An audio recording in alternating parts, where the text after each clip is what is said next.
नमस्कार बच्चों। आज एक बहुत इंटरेस्टिंग क्वेश्चन लेकर आया हूँ और बहुत ही अच्छा चैलेंज है आपके लिए। अगर आपने इस क्वेश्चन को सॉल्व कर दिया बिना मेरी हेल्प के, बिना इस वीडियो को पूरा देखे, तो मैं मान जाऊंगा कि आप सही में आईआईटी के लिए बने हो और सही में आप अच्छे से प्रिपरेशन कर रहे हो।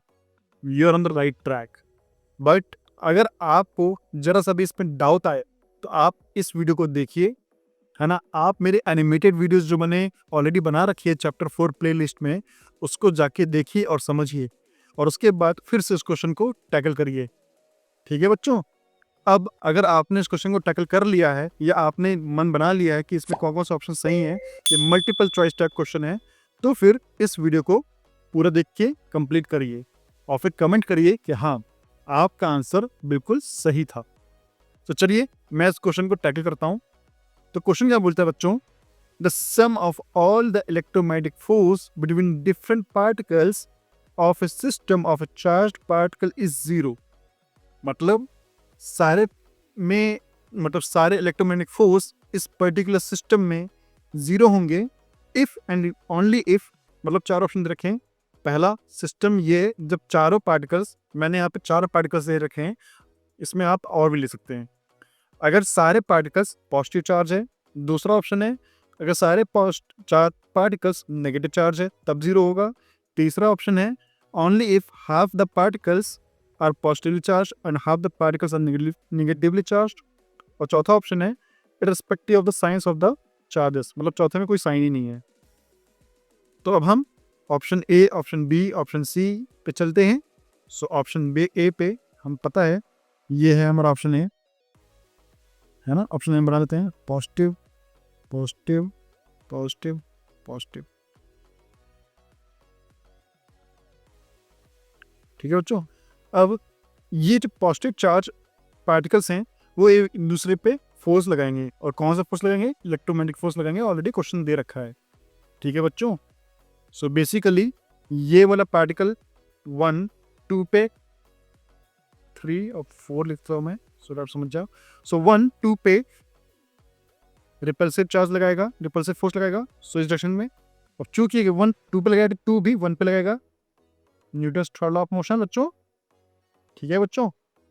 अब 1 4 पे लगाएगा, 4 1 पे भी लगाएगा, फिर से ऐसे करके 1 3 पे लगाएगा, 3 1 पे लगाएगा, है ना बच्चों। 4 2 पे लगाएगा, सेम 2 4 पे लगाएगा, है ना बच्चों। 4 3 पे लगाएगा, 3 4 पे लगाएगा। ठीक है बच्चों। 3 2 पे लगाएगा और 2 3 पे लगाएगा।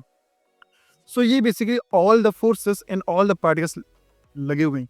अब हम इस सिस्टम में देखा जाए तो sum of all electromagnetic force between different particles और system of charge particle zero है इसमें, मतलब ओवरऑल इस सिस्टम में फोर्स जीरो है। तो अगर आप देखो कि यस, सारे फोर्स एक दूसरे को नेगेट कर रहे हैं, तो यहाँ पे हम कह सकते हैं इस सिस्टम का जो ओवरऑल फोर्स है वो जीरो है। अब सेम हम बी पे चलते हैं बच्चों। Negative negative negative negative. Same हम कह सकते हैं इस बार फिर से रिपल्सिव फोर्स लगेगा, तो हम सारे डायरेक्शन फिर से लगेंगे यहीं पे। सेम कॉन्सेप्ट बच्चों, है ना, कंफ्यूज बिल्कुल होने की जरूरत नहीं है। सेम कॉन्सेप्ट जो मैंने ए में लगाया है सेम बी में लगेगा, है ना। और यहाँ पे भी हम कह सकते हैं जीरो है। थर्ड ऑप्शन क्या बोलता है? ये वाला ऑप्शन थर्ड, जिसमें 2 पॉजिटिव 2 नेगेटिव हैं। ठीक है बच्चों। मैं इस क्वेश्चन को डायरेक्टली बेटा आपको बता सकता था कि इसको कैसे करना है, लेकिन मैं इस क्वेश्चन में बेसिकली मैं बेसिक से सॉल्व कर रहा हूँ सो दैट आपको जरा सा भी डाउट ना आए। तो अब सी में पॉजिटिव नेगेटिव नेगेटिव पॉजिटिव। ठीक है बच्चों। Positive positive pay repulsive force लगाएगा। ठीक है। पॉजिटिव नेगेटिव पे अट्रैक्टिव फोर्स लगाएगा, negative positive pay attractive force लगाएगा, negative positive pay attractive force लगाएगा, negative positive pay attractive force लगाएगा, नेगेटिव नेगेटिव पे रिपल्सिव फोर्स लगेगा बच्चों। और यहाँ पे सारे फोर्सेस देखोगे आप, तो अगर फोर्सेस देखा जाए तो ये एक्स को नेगेट कर रहा है और बाकी फोर्सेस एक दूसरे पे नेगेट कर रहे हैं, तो यहाँ पे भी ओवरऑल सिस्टम ऑफ फोर्स 0 होगा। और ऑप्शन डी बच्चों, ठीक है बच्चों, ऑप्शन डी क्या कहता है?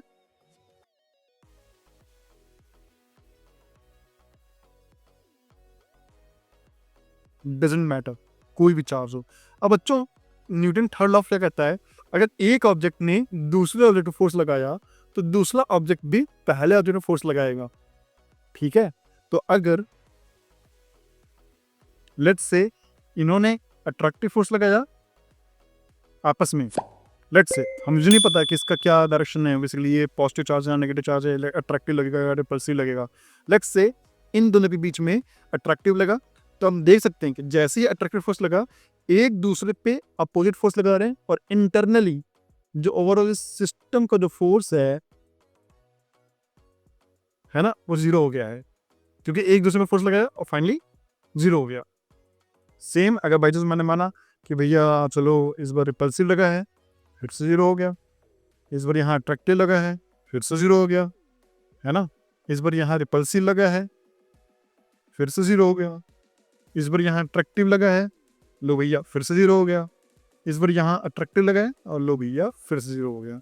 इसका मतलब है कि न्यूटन थर्ड लॉ बोलता है कि एक्शन और रिएक्शन पेयर को अगर हम एक सिस्टम मान ले, मतलब उसी को एक फैमिली का पार्ट मान ले, तो हम कह सकते हैं कि इंटरनली जो फोर्सेस हैं वो बैलेंस हैं और वो 0, ओवरऑल जो force of summation of force है वो 0 है। इसलिए option D in which it is saying कि बच्चों irrespective of the sign of the charges, मतलब ये बेसिकली न्यूटन थर्ड लॉ को बता रहा है कि इसके साइन पे डिपेंड नहीं करता। न्यूटन थर्ड लॉ किसी भी सिस्टम को अगर इंटरनल हम मानते हैं, मतलब किसी भी पर्टिकुलर और दो ऑब्जेक्ट्स पेयर को हम एक सिस्टम मानते हैं, तो उनके बीच में जो फोर्सेस होंगे वो इंटरनल बन जाएंगे, जिसकी वजह से जो समेशन ऑफ फोर्स होगा वो 0 हो जाएगा। हालांकि अगर हम किसी एक पार्टिकल को बात करते हैं, जैसे लेट्स से कि हम केवल इसकी बात करते हैं, है ना बच्चों, हम केवल इसकी बात करते हैं समझो, तो यहां पे इसके फोर्सेस 0 नहीं है, यहां पे इसके फोर्सेस 0 नहीं, इसको कोई ना कोई फोर्स लग रहा है, ठीक है बच्चों। और वैसे ही अगर हम किसी भी एक पर्टिकुलर ऑब्जेक्ट उठाएंगे तो उस पर फोर्स 0 नहीं होगा। हालांकि अगर हम सारे को उठाएंगे, एक इंटरनल सिस्टम मानेंगे तो सारे फोर्सेस इंटरनल जाएंगे और समेशन ऑफ फोर्स 0 हो जाएगा। सो ये बेसिकली यहाँ पे सिस्टम की बात कर रहा है और हम सिस्टम मानेंगे तो ये 0 हो जाएगा।